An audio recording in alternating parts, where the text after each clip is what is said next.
Get ready to transform your garden creatively and sustainably. In this episode, we visit Master Gardener Gail Pothour, who repurposes everyday items into functional garden art. From using a manhole cover as a stepping stone to crafting rustic pathways from yard sale finds and downed redwood trees, Gail's innovative ideas inspire garden charm and sustainability. It's episode 385, The Repurposed Garden. We're podcasting from Barking Dog Studios here in the beautiful Abutilon jungle in suburban Purgatory. It's the Garden Basics with Farmer Fred podcast, brought to you today by Dave Wilson Nursery. Let's go.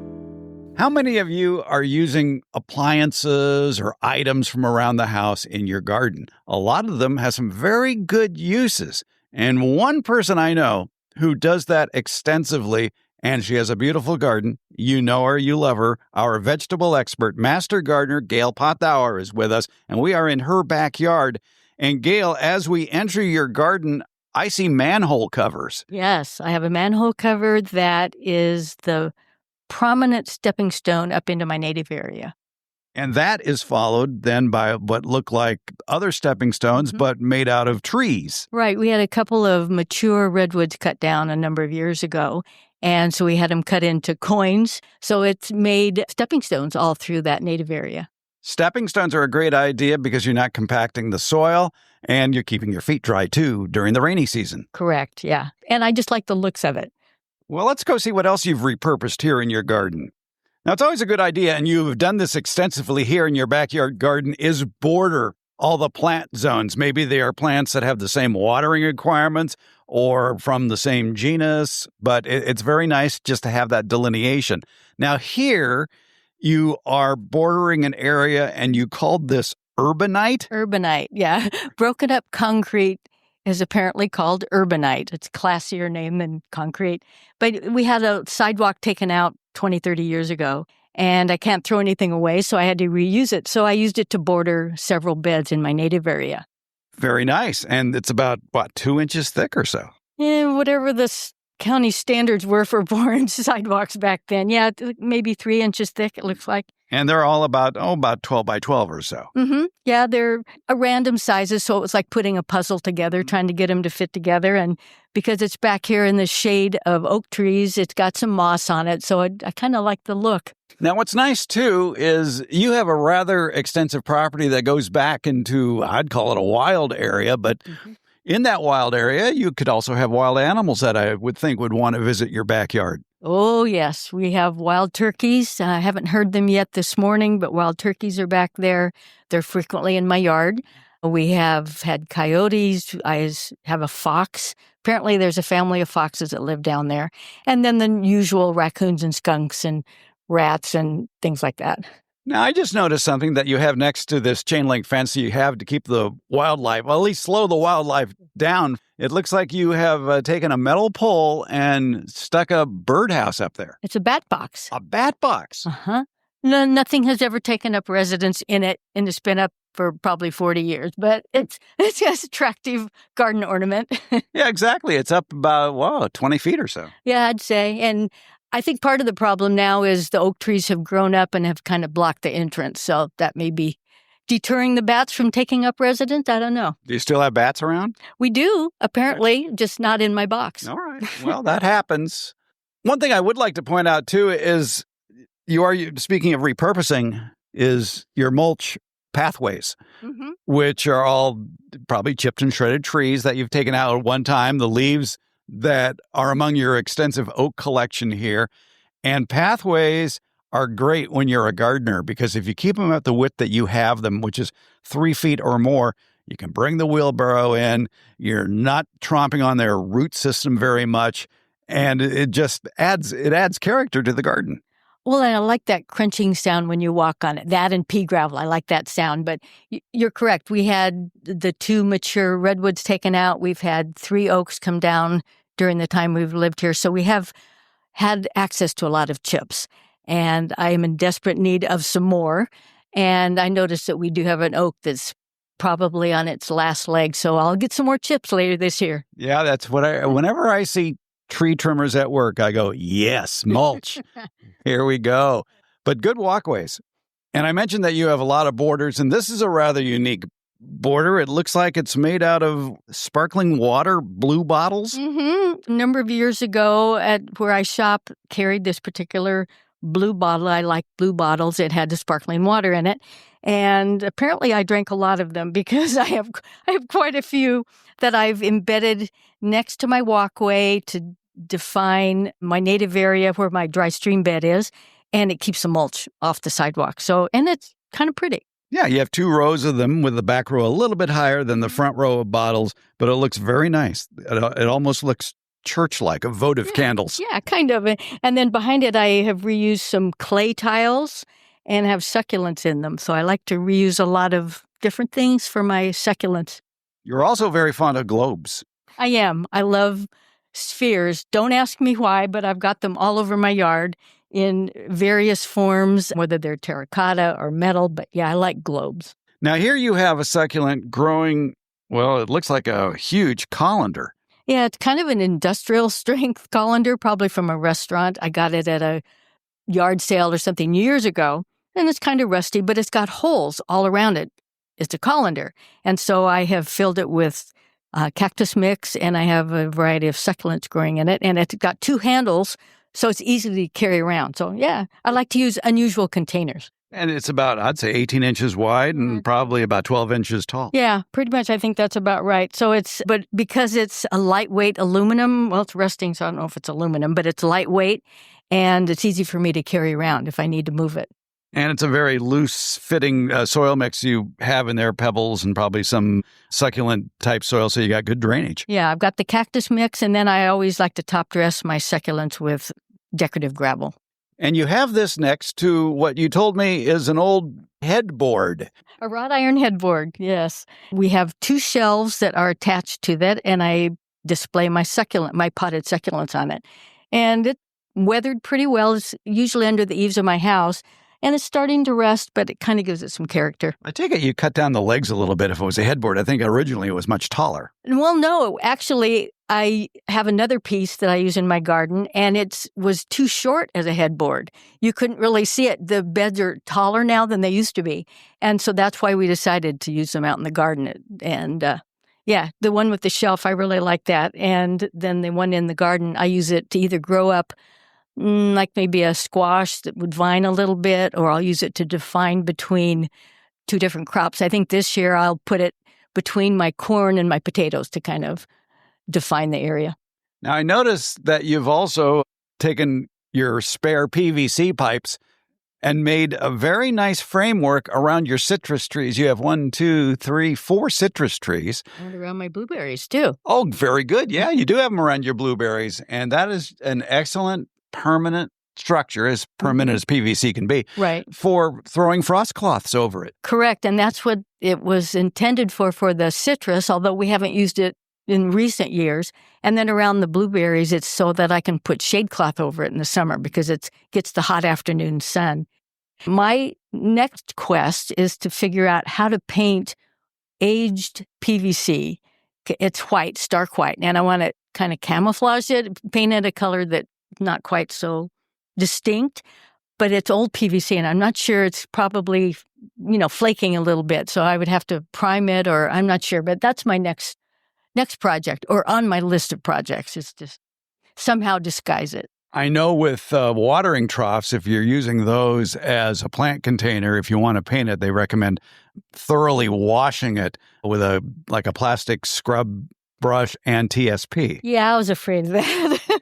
These are too tall for me to even reach, so they may stay white. I may not be painting those. But if I put any new structures up, I would do that before I actually installed them. Now, speaking of livestock watering troughs, here's one that looks like it probably belonged to a horse at one time. Yeah. And it's holding a very unusual lemon tree. Mm-hmm. It's a New Zealand lemonade lemon. It's a sweet lemon.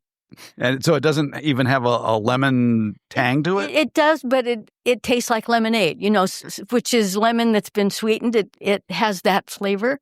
Yeah, and it's really round. It's not kind of oblong like a regular lemon, and it doesn't look like the Meyer lemon either. It's got the thicker skin like a typical lemon. And I've grown it about the last 4 years, I think, is how long I've had it. So I'm starting to get a good crop. Last year was my best. No frost damage on this plant? No, I got hail damage. Yeah. Yeah, that, and I have a lime tree, a Bear's lime, that's also in a stock tank, and you can see the hail damage from that too. Yeah, but Bear's lime is one of the more cold-hardy limes for backyard growers in USDA Zone 9. I think it can take temperatures down to about 30 degrees or so without damage. And apparently this New Zealand Lemonade lemon is also... Yeah, but we haven't had a hard freeze. So since I've had this, I did throw a frost cloth over it, I think once this year when it was supposed to get down to 30. But yeah, it seems to do okay, other than it looks like I need to fertilize. Now, for 4 years old, that's not a bad size. And it really is a good size for throwing a frost cloth over, because the stock tank itself is maybe 2.5 feet tall by 2 feet wide. And the tree itself is about that same height, and the soil level in the stock tank is maybe 2/3. Yeah, I noticed it has gone down quite a bit. I'm trying to figure out if there's some way I can lift the tree out and add some more potting soil, or just leave it like that. I'm not sure. But it's decomposed enough that it has sunk. There was a gentleman visiting the Fair Oaks Horticulture Center during the last workday, and I was talking to him over by the blueberries. And he transplants all his blueberries to do exactly that, to lift it out, refurbish the soil, and then stick it back in. He has a backyard crane that he uses. Oh, gosh. That's a little extreme. I'm not sure my husband would go for that, but I'll just use his muscle power to get this thing out. But then I also have an old fire pit, a metal fire pit that is on wrought iron legs that I never used. And so I have converted it to a planter as well. And I like to grow succulents in it. All right. Yeah, you have a lot of succulents here in your yard, too. I know, That's nice. I think that's a holdover from my mom. She loved succulents, and it kind of has been passed on to me. And with your love of globes, I see like half globes that look suspiciously like ceiling light fixtures. That's exactly what they were. When we had a remodel done over the time we've lived in this house, I saved the hallway light fixtures. They're round, and my love of spheres, they end up out in the garden. So I've got several of them. Some are just smooth white, and some are kind of scalloped, and I just like that sphere look. I'm not sure why. What is this plant that looks like a very colorful agapanthus that's about to bloom here? It's about 1.5 feet tall, dark green strappy leaves, and there's a flower popping up in it that has a purple base and looks very interesting. Scilla peruviana. And it's actually from my grandmother when she lived in Southern California. When she moved up here 40 years ago, she brought some with her. And so I have, it's a sentimental thing, but it's a beautiful flower. And we've even had them growing over at the Fair Oaks Horticulture Center in the water efficient landscape. When I was working there, we put a bunch of the bulbs in, and they're really popular. And you're right, they are coming up right now. You can start to see the purple flower. It will go dormant in the summer. And it looks like it's happy here. It is, and I've got a whole bunch of them under my oak trees, so they only get seasonal rain because I don't irrigate under the oak trees. And they're actually farther along than this one that does get irrigation. And this is in full sun. It is in full sun, yeah. They do really well. And it's sentimental. You know, I like something from my grandmother. Yeah, it's amazing the plants that you can bring from your old home or from a relative, that you don't have to be digging out plants. You could start them from cuttings or corms or tubers. And theoretically, it's still the same plant. Correct. And I do that with succulents. I got some succulents from my mother. And then I also have another plant from my grandmother. It is the Bilbergia nutans. And that was another sentimental plant that I like to keep in a container. It likes a shadier condition. So I put it under the eaves of my house, and it's a gorgeous plant. Now, here's a tip I learned from you a couple of years ago when I was complaining about marauding peacocks in my backyard, plucking away at my young plants that were only a few inches tall. And you said, go to the dollar store, and they've got waste baskets, mesh waste baskets that are maybe 12 inches tall and maybe 8 to 10 inches wide at the top. And they're only $1, and you can just stick them over your plants. Mm-hmm. I think they're actually $1.25 now with inflation. But the last time I went in to buy a bunch of them, the sales lady said, I bet you're using these in your garden, right? So I think everybody is now using them in the garden. But they're great. They are a mesh material that is small enough that nothing can get in. I mean, probably some teensy tiny critter could. But it's great to put over your plants to keep them protected from turkeys, raccoons, skunks, Squirrels. cats, squirrels, yeah. I even use them as wastebaskets, too. Really? And I also like to use strawberry baskets. I buy a lot of strawberries from the vendors you see on the street, and I put those over corn or beans when I plant them because the seeds are big enough that the birds will come and pluck them out.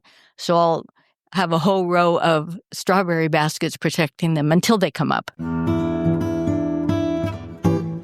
You have a small yard and you think you don't have the room for fruit trees? Well, maybe you better think again, because Dave Wilson Nursery wants to show you how to grow great-tasting fruits like peaches, apples, pluots, and nut trees. Plus, they have potted fruits such as blueberries, blackberries, raspberries, boysenberries, figs, grapes, hops, kiwi, olives, and pomegranates. These are all plants that you can grow in small areas. You can even grow many of them in containers on patios as well. It's called backyard orchard culture, and you can get step-by-step information via the Dave Wilson YouTube videos. So where do you find those? Well, just go to davewilson.com, click on the Home Garden tab at the top of the page. Also in that Home Garden tab, you're going to find a link to their fruit and nut harvest chart. You can be picking delicious, healthy fruits from your own yard from May to December here in USDA Zone 9. And something else you're going to find in that Home Garden tab. You're going to find the closest nursery to you that carries Dave Wilson's quality fruit trees, and they're in nurseries from coast to coast. So start the backyard orchard of your dreams at davewilson.com. I bet if you look behind the garage, there just might be an old wooden pallet back there. Gail Pothour says that is a great item to have in your garden. All right, now you have this wooden pallet at a 45-degree angle in one of your raised beds. I have a funny feeling you were growing something along this pallet. Mm-hmm. In the summer, I like to grow my summer squash up this pallet. Even though they're considered kind of a bush variety, not really trailing, they don't go out 8-10 feet, they still trail somewhat. And I like to contain them, and so I will kind of train them up the pallet, maybe use some string to tie them to the boards to get them headed that way. And it just takes up less real estate. Yeah. Instead of taking up a quarter of a bed, it, takes up a lot less. And then this summer, I planted Tokyo Bacana cabbage in the shade of the pallet with squash growing on it. And I just recently took the cabbage out. That's a great idea. Yeah, it gives it a little bit of shade. And so you can grow it in the summer. So you had like the zucchini, the squash growing on the west side here. And then on the other side, it's shading the Tokyo Bacana cabbage. Right. Yeah. And it works out. And I can get 2 crops in the space of where I would grow 1. And you have a lot of pieces of what look like hardware cloth along your raised beds here. What is their purpose? That's to keep the birds and squirrels and all the other wildlife from just digging up my yard. And so I do have a lot of hardware cloth, chicken wire. I have strips that are old gutter guards. That's what these are. And I just put them along the edge to kind of keep the animals from causing too much problem. It doesn't always work. Where I do have some chicken wire, I see there's holes under there, so they've gotten under it. Well, we try. I know. That's all we can do. I notice that you have a lot of old bamboo stakes bordering your raised beds in the top, and many of them have a tennis ball on the top. Mm-hmm. Is this for when you want to practice your stroke? Or? We do this at the Hort Center also, and people ask us, why are we growing tennis balls? It's so we don't poke our eyes out. So when you've got any kind of a short stake that isn't all that obvious, it's too easy to bend over to do some harvesting or weeding and poke yourself. So it's just eye protection. And I see that you raided the office supply store for some rather large clips that you have attached to PVC pipe that's formed in a half circle inside your raised bed, probably for winter protection or insect protection. Correct. I use a lot of the really large binder clips. You go to the office supply section and you can find the large ones. It's perfect for the half-inch PVC. And what you see here is a 10-foot length of half-inch PVC pipe that I have bent into an arch. The half-inch bends fairly easy. And then I use it to have shade cloth in the summer if I need it, or frost protection, or just keep animals out or insects out. I had shade cloth on it pretty much all fall and winter just to keep the butterflies, the cabbage butterfly out from getting on my brassicas. And the half-inch PVC pipe is the perfect size for this great big binder clip. Clip it really easily. Do you recall what schedule is it? Is it Schedule 20, Schedule 40, Schedule 80? I doubt if it's 80. I don't know. Let's go and see. Does it say? Maybe. It's Schedule 40. So with the Schedule 40, you can bend it and it will not break. As with Schedule 20, it might snap on you because it's so much thinner. So this is Schedule 40 PVC. And I've had this 20 years, and it's held up pretty well.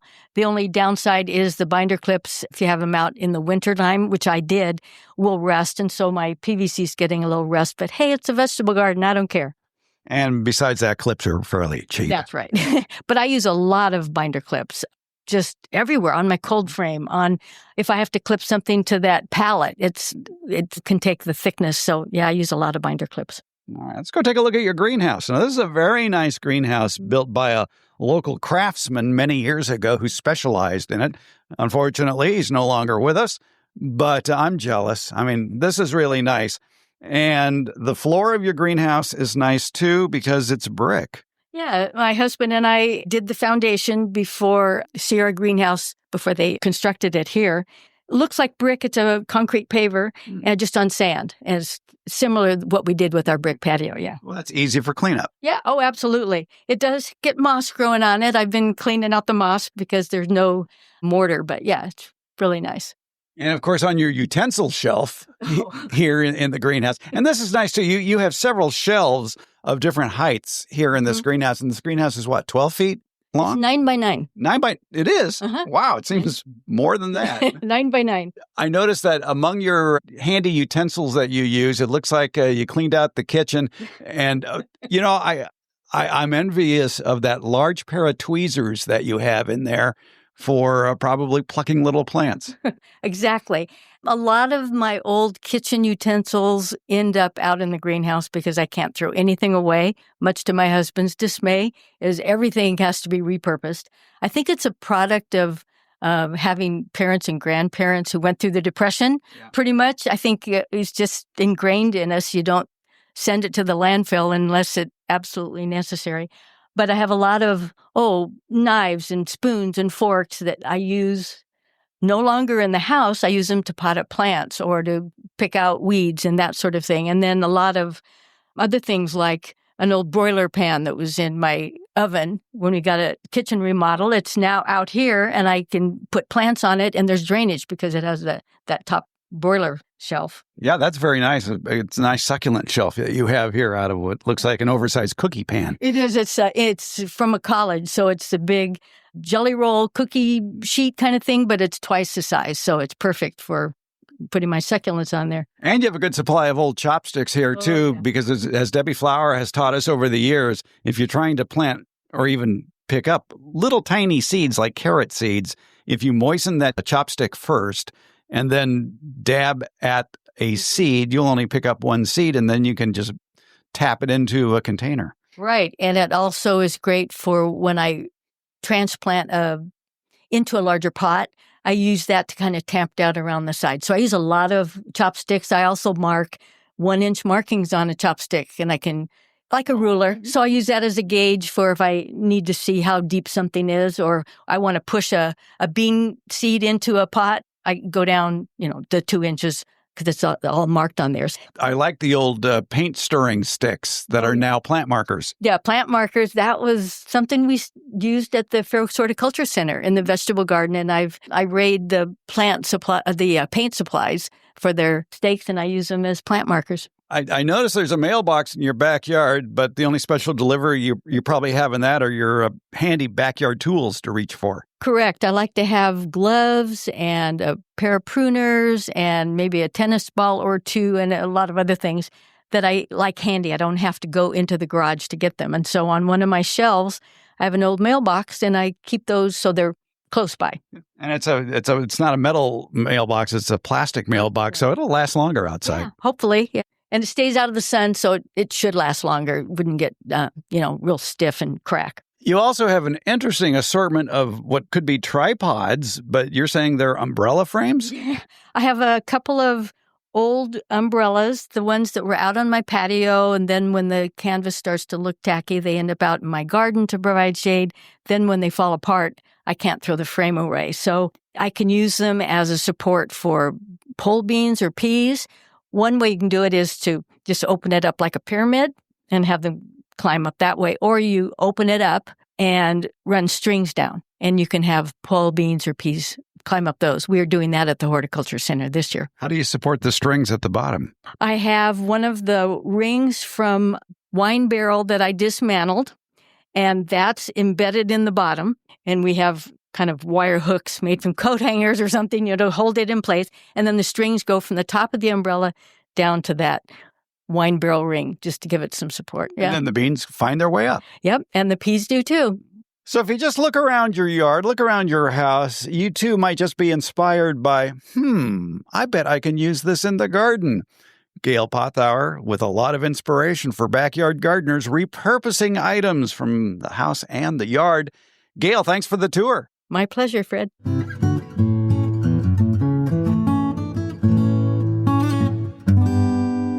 Do you want to see some of the creative garden features that Master Gardener Gail Pothour has talked about in this episode of the podcast? Then get a hold of the current Beyond the Garden Basics newsletter, where we feature, along with more information, some of the sustainably repurposed garden items in Gail's yard, plus more information and pictures about some of the plants she talked about, such as the Scilla peruviana, which is a member of the asparagus family, the Bromeliad bilbergia nutans, also known as Queen's Tears, and the New Zealand lemonade lemon tree. You can find a link to the Beyond the Garden Basics newsletter in today's show notes or at our homepage, gardenbasics.net. And you can also find it on Substack.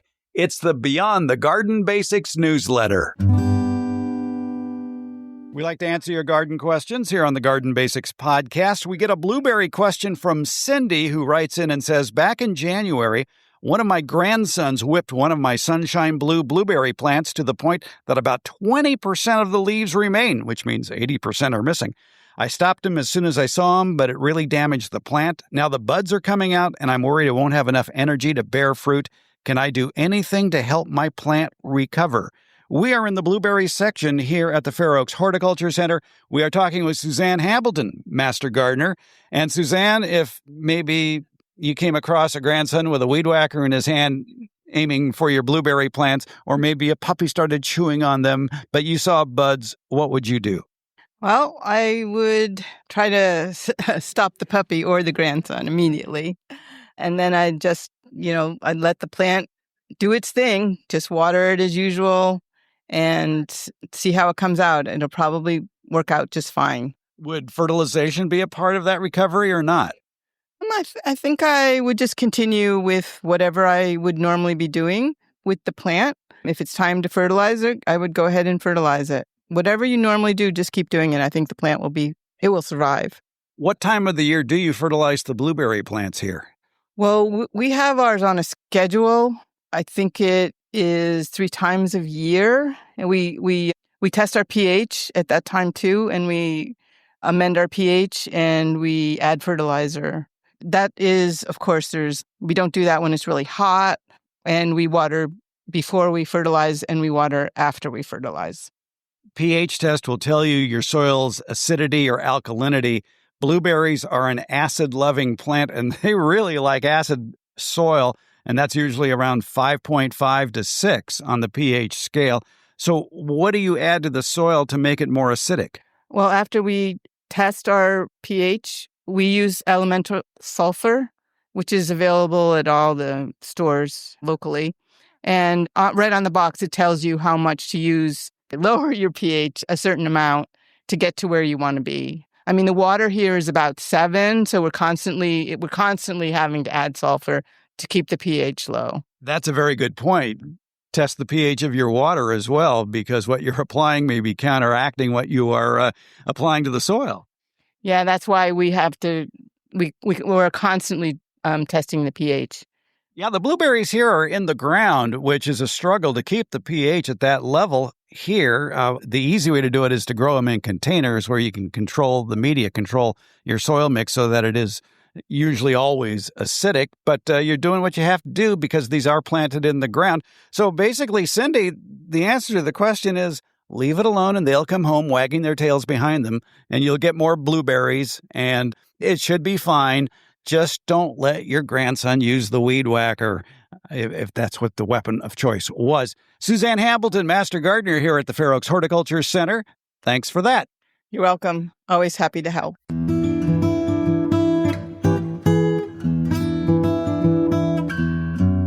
Garden Basics with Farmer Fred comes out every Friday, and it's brought to you by Dave Wilson Nursery. Garden Basics is available wherever podcasts are handed out. For more information about the podcast, as well as an accurate transcript of the podcast, visit our website, gardenbasics.net. And thank you so much for listening and your support.